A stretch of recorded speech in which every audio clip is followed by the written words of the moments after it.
تو عزیز مصر نے کرتا دیکھا تو پیچھے سے پھٹا تھا، لیکن امام قرطبی کہتے ہیں وہ کوئی عقل مند آدمی نہیں، وہ تو 4 مہینے کا بچہ تھا، وہ ایک 4 مہینے کا وہ قریب تھا۔ حضرت یوسف علیہ السلام کی گواہی دینے کے لیے اللہ نے اسے زبان دی تھی، زلیخا کے ماموں کا بیٹا تھا، 4 مہینہ کا گہوارے میں لیٹا ہوا، جب بادشاہ سے فیصلہ نہیں ہو رہا تھا اور بادشاہ پریشان تھا عزیز مصر کے کسی کو جا کے بتاؤں گا تو کوئی کیا سوچے گا، اس کے گھر میں کیا کچھ ہوتا ہے۔ کہتے پریشان تھا تو پنگوڑے سے بچہ بول پڑا، کہنے لگا بادشاہ اگر تو کرتا آگے سے پھٹا ہے تو پھر معاذ اللہ غلطی حضرت یوسف کی، اگر پیچھے سے پھٹا ہے تو پھر زلیخا کی، تو کرتا پیچھے سے پھٹا تھا، حضرت یوسف کے حق میں گواہی مکمل ہو گئی۔ اب آہستہ آہستہ نا دربار میں محل میں بات پھیلنے لگی، تو بیویاں کہنے لگی اوہو زلیخا تو ایک غلام پہ عاشق ہو گئی ہے، ایک غلام پہ۔ تو زلیخا کہنے لگی تم اجے میرا محبوب نہیں ڈٹھا۔ یہ رٹے ڈالنے والے دیکھتے نہیں اور دور کھڑے رہ رہ کے کہانیاں سناتے رہتے۔ انہوں نے کہا تو نے ابھی دیکھا نہیں نا، تو نے ابھی تجھے کیا پتا ہو کہ ماجرا کیا ہے؟ تو کہنے لگی نہیں تو غلام پہ۔ اس نے کہا چلو تجربہ کراتی ہوں۔ ساری عورتوں کو بٹھایا، ہاتھ میں ایک ایک سیب دیا، ایک ایک چھری دی، اور جب پوری تیاری ہو گئی پھل کاٹنے کی عورتوں کی تو جناب یوسف سے کہا ذرا جھلک تو دکھاؤ۔ تو حضرت یوسف نے جب جھلک دکھائی تو قرآن کہتا ہے سیب کاٹنے کی بجائے ہاتھ کاٹ لیے، اور کہنے لگی اوہو یہ کوئی بشر نہیں، یہ تو کوئی فرشتہ ہے، یہ کوئی فرشتہ ہے، یہ تو کوئی اللہ تبارک و تعالیٰ کی طرف سے آنے والا کوئی کرامت والا عزت والا شان والا فرشتہ ہے۔ حضرت زلیخا کہنے لگی سمجھ آئی ہے پھر تو مجھ پر شکوہ کرتی تھی۔ تو اب وہ بات بھی آہستہ آہستہ پھیلنے لگی کہ حضرت یوسف علیہ السلام کی غلطی نہیں، غلطی زلیخا کی۔ اب بادشاہ نے زلیخا سے کہا کہ اگر تو میں تیری بات کروں تو تیرے ساتھ میری بدنامی کا بھی ڈر ہے، کیا کرے؟ طے یہ پایا کہ حضرت یوسف کو جیل میں ڈال دیا جائے، پہلے بھائیوں کے تھپڑ، پھر کنواں، پھر مصر کی منڈی، پھر زلیخا کا الزام، اور پھر باری آ گئی جیل جانے کی۔ حضرت یوسف علیہ السلام کو جیل میں، کچھ نے لکھا ہے 12 سال جیل میں رہے، جیل میں ڈال دیا۔ حضرت یوسف علیہ السلام جیل میں کیا کرتے؟ واعظ فرماتے، تبلیغ فرماتے، لوگوں کو اللہ کی توحید کی دعوت دیتے۔ وہاں جیل میں نا ایک شخص نے خواب دیکھا، اس نے دیکھا کہ میرے سر پہ نا پرندے کھا رہے۔ تو حضرت یوسف کہنے لگے اس کی تعبیر یہ ہے کہ تجھے قتل کیا جائے گا، اور تیری لاش کچھ دیر پڑی رہے گی تو پرندے تیرے سر پہ آ کے بیٹھیں گے، یہ تعبیر ہے۔ ایسا ہی ہوا، واقعی وہ شخص قتل ہو گیا۔ ایک شخص نے دیکھا کہ وہ شراب کشید کر رہا ہے، اس نے بھی تعبیر پوچھی تو آپ نے فرمایا تو اپنے بادشاہ کو پلائے گا۔ محسوس ہوتا ہے کہ اتنی دیر تک شراب ناجائز نہیں تھی، تو اس کو شراب پلائے گا، یہ اس کی تعبیر ہے۔ وقت گزرتا گیا، وقت جو ہوتا ہے نا، وقت یہ خود بخود لوگوں کی بے گناہی ثابت کر دیتا ہے۔ ایک وقت میں نا پراپوگنڈا ہوتا ہے تو ہر آدمی پراپوگنڈے کا شکار ہوتا ہے، پھر جب وقت گزرتا جاتا ہے تو خود بخود وقت کا گزرنا کچھ چیزوں کا خود بخود حل بن جاتا ہے۔ حضرت یوسف علیہ نبینا علیہ السلام کو جب 12 سال بیت گئے تو بادشاہ نے، عزیز مصر نے خواب دیکھا۔ اس نے خواب دیکھا کہ 7 موٹی تازی گائیں دبلی پتلی گائیں کو کھا گئی، اور 7 خشک بالیاں ہیں اور 7 سرسبز و شاداب بالیاں ہیں۔ اپنے وزیر سے کہنے لگا کوئی تعبیر والا بندہ ملے۔ اس نے کہا کہ ایک بندہ ہے جس کی تعبیریں بڑی سچی ہیں۔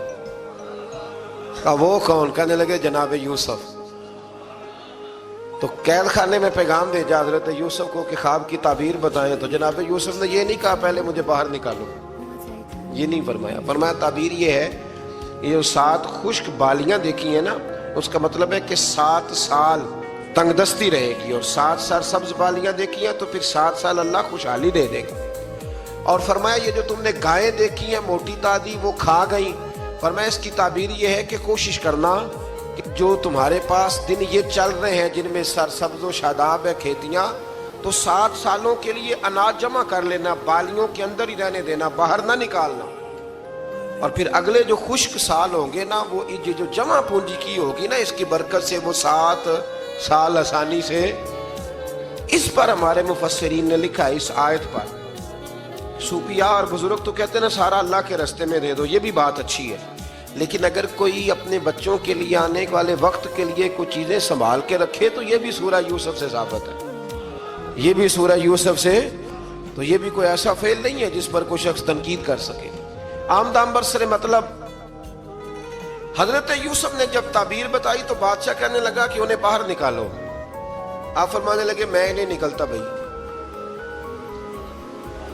نہیں نکلتا میں جیل سے، یہی ٹھیک ہوں میں۔ آپ کیوں نہیں نکلتے؟ کہنے لگے پہلے اعلان کر کے لوگوں کو بتا کہ میں بے قصور ہوں۔ وہ جو تو نے پراپوگنڈا کیا نا اپنے منہ سے اعلان کر، اس نے جناب زلیخا کو بلایا، ان عورتوں کو بلایا، وہ عورتیں ساری سامنے آئیں، انہوں نے گواہی دی کہ یوسف تو بے گناہ ہے۔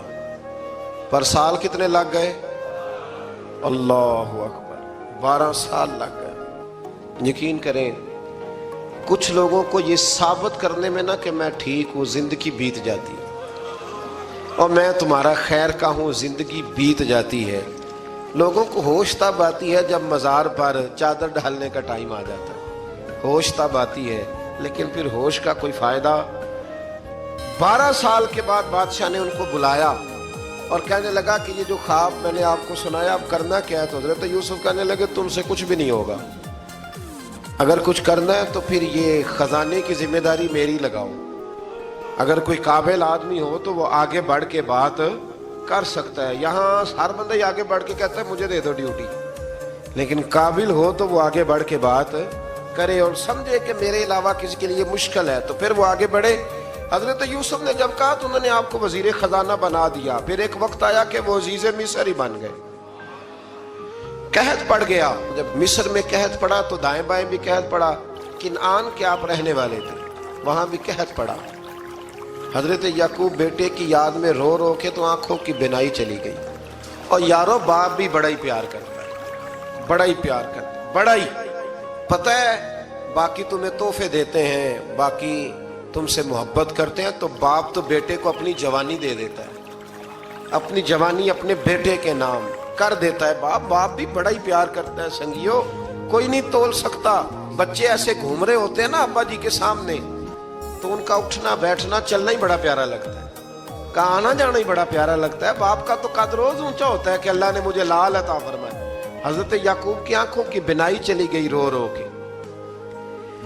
بھائی حضرت یوسف کے جب قحط پڑا تو انہیں پتا چلا کہ ایک واحد شہر مصر ہے جہاں گندم سٹاک ہے، کیونکہ حضرت یوسف کو پتا تھا، خواب بادشاہ دیکھ چکا تھا، تو آپ نے مال 7 سالوں کے لیے جمع کر لیا۔ اب بھائی آئے، اللہ اکبر، دشمن سامنے نظر آئے، مخالف حاسد، تو پھر انسان ٹھہرا رہے اور انسان کمزور نہ ہو، طاقتور ہو، اتنا طاقتور ہو کہ حکمران ہی بن گیا ہو۔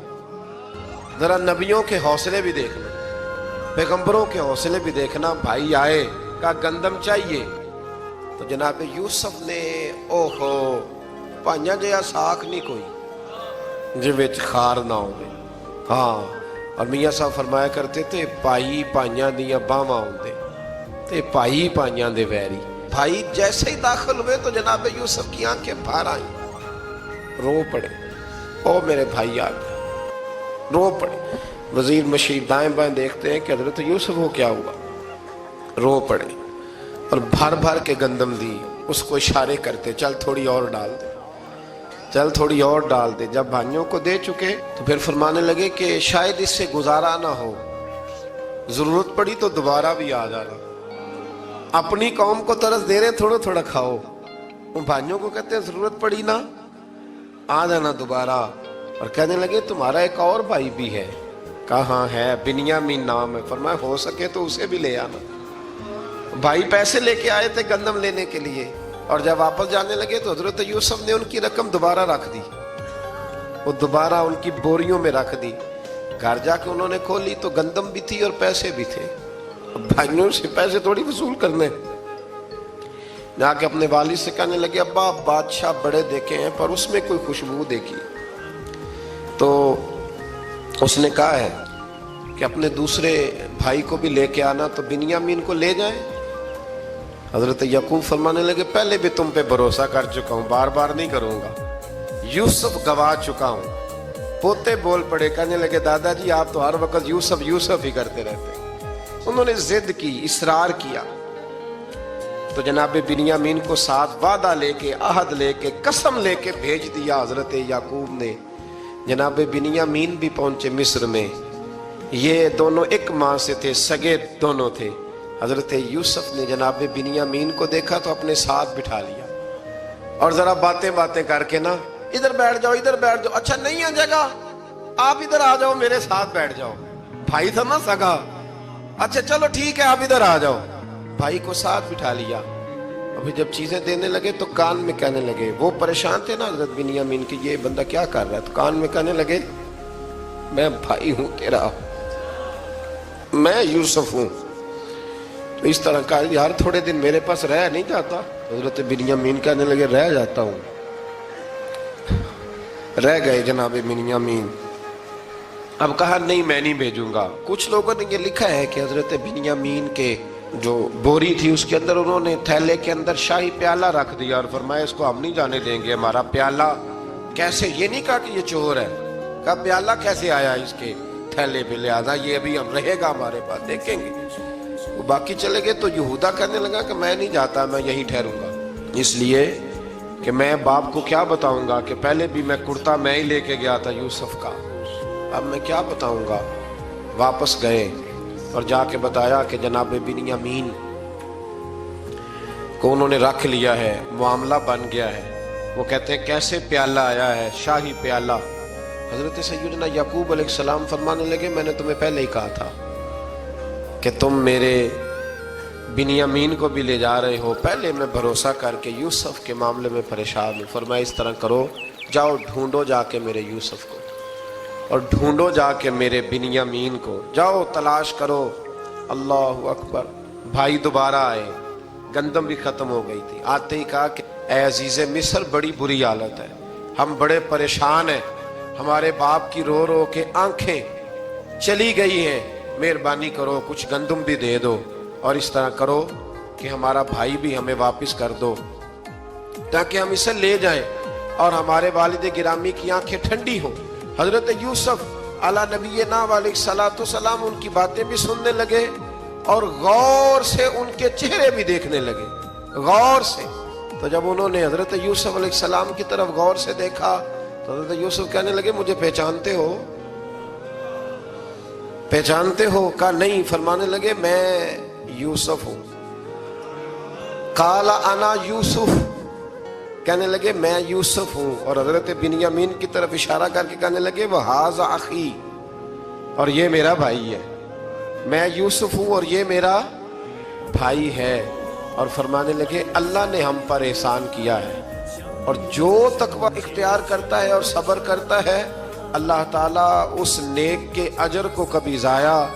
یہ نہیں فرمایا میں نے بڑے تقوی کیے پرہیزگاری کی تو بچ گیا. فرمایا جو بھی تقوی اختیار کرے گا، جو بھی صبر کرے گا، اللہ اس نیک کے اجر کو کبھی ضائع نہیں کرے گا. پھر فرمانے لگے جاؤ آج تم پر کوئی گناہ نہیں، جاؤ. ایک دم ہی اسی وقت ہی فرمایا جاؤ میں نے تمہیں معاف کیا، جاؤ میں نے تمہیں معاف کیا. اور فرمانے لگے میری دعا ہے کہ میرا رب بھی تمہیں معاف کر دے. پھر فرمایا یہ میری قمیض لے جاؤ، میرا کرتا، اور میرے باپ کی آنکھوں پہ ڈال دینا، امید ہے ان کی آنکھوں کی روشنی واپس آ جائے. جاؤ لے جاؤ. تو وہ کرتا لے کے گئے. اذهبوا بقمیصی ھذا، یہ میرا کرتا لے جاؤ. دیکھو اللہ والوں کے وجود سے جو چیز لگ جائے تبرک بن جاتی ہے.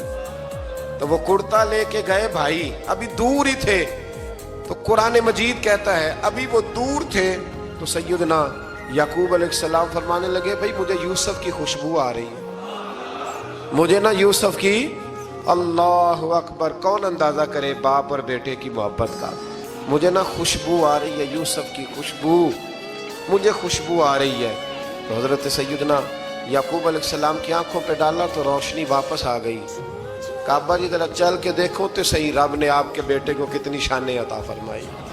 چلو نا. یہ 72 لوگ تھے جو یہاں سے چلے کنان سے، اور ہزاروں کا لشکر لے کر حضرت یوسف آئے، ہزاروں کا لشکر لے کے والد کے استقبال کے لیے۔ اور جب باپ بیٹے کی ملاقات ہوئی تو امام غزالی فرماتے ہیں 4 لوگ دنیا میں بڑا ہی روئے ہیں۔ ایک حضور بڑا روئے ہیں امت کے غم میں، اور ایک سیدہ فاطمہ بڑا ہی روئی ہیں حضور کے وصال کے بعد، اور تیسرا فرماتے ہیں یعقوب بڑا ہی روئے ہیں حضرت یوسف کے لیے، بڑا ہی، اور چوتھے امام زین العابدین بڑا ہی روئے ہیں واقعہ کربلا کے بعد۔ یہ 4 لوگ بڑا ہی روئے۔ پھر جب ملاقات ہوئی دونوں کی تو اس درد سے ملاقات ہوئی کہ ہر آنکھ اشک بار ہو گئی۔ باپ بیٹا اتنی وارفتگی سے مل رہے تھے، اتنی وارفتگی سے کہ دائیں بائیں انہیں خبر ہی نہ رہی کہ باقی لوگ بھی ہیں۔ حضرت علامہ اسماعیل حقی نے لکھا ہے کہ جناب جبریل امین حضرت یعقوب کے کان میں کہنے لگے بس کریں، اوپر تو ذرا نظر اٹھائیں، فرشتے بھی دیدار کے لیے آئے ہوئے ہیں۔ دیکھیں اللہ کے فرشتے بھی آئے ہیں اس منظر محبت کو دیکھنے کے لیے۔ حضرت سیدنا یعقوب علیہ السلام، حضرت یوسف کی والدہ، اور پھر آپ کے 11 بھائی سارے آپ کے لیے سجدے میں گر گئے۔ تو حضرت یوسف کہنے لگے ابا جی یہ وہ میرا خواب ہے جو میں نے بچپن میں دیکھا، یہ وہ میرا خواب ہے۔ حضرت سیدنا یعقوب علیہ السلام پھر کم و بیش لگ بھگ 23 سال، کچھ نے لکھا ہے 40 سال مصر میں رہے، اور جب وصال ہونے لگا تو حضرت یوسف سے فرمانے لگے بیٹا مجھے یہاں دفن نہ کرنا، مجھے وہیں لے جانا جہاں میرے والد دفن ہے۔ وہاں جا کے وہ دفن ہوئے۔ حضرت یوسف علیہ السلام نے پھر سالوں حکومت کی مصر پر، پھر وہیں ان کی تدفین ہوئی، اور جب تدفین ہوئی تو اختلاف ہو گیا۔ ہر قبیلہ کہتا تھا ہم نے اپنی طرف یوسف کو دفن کرنا ہے، اس لیے کہ جس طرف ان کو دفن کریں گے خوشحالیاں ہوں گی۔